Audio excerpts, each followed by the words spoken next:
You see, all life is suffering. The cause of suffering is craving. You give up craving, you suffer. So, what is the ultimate answer? Life is not absolute, it's a process.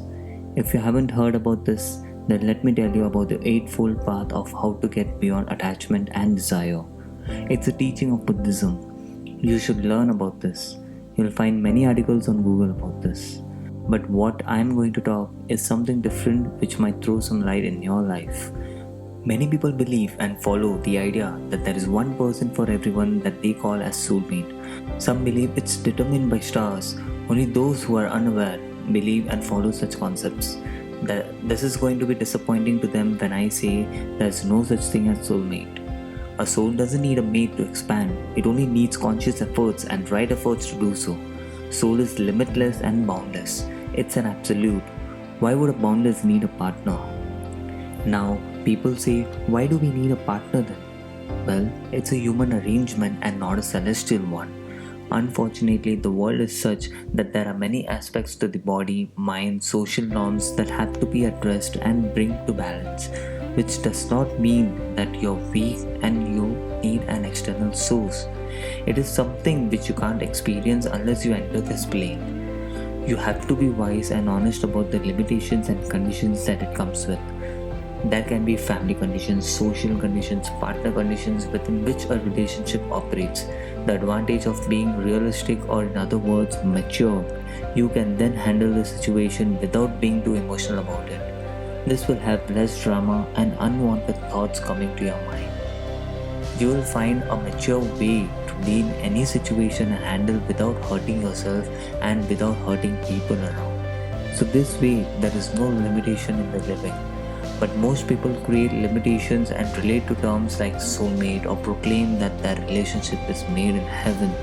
With such an attitude and belief, you'll always stay in an illusion. So with such issues that needs to be addressed and to get married or after getting married, does this mean marriages are something which is wrong? Not at all. Marriage can be a very pleasant experience as long as you know it is not the ultimate.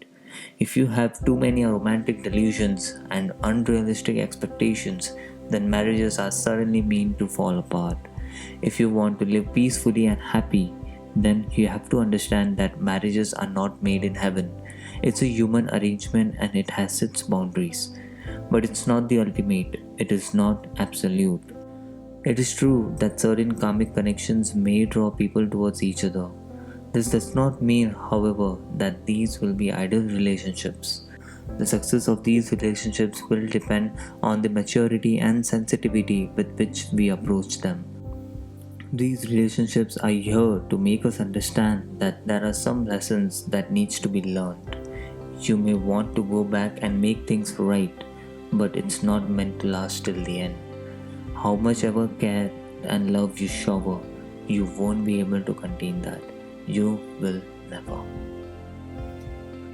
Love is a beautiful quality of a human being. Many cultures have suppressed it. Many social status have also been succeeded for quite a long time, unfortunately. Love does not need an object, it's a quality. If the person you love is not in your physical presence, you are still capable of loving them. If the people you love cease to exist, you still continue to love them. This means you are using people around as a mere stimuli to find expression for this innate quality.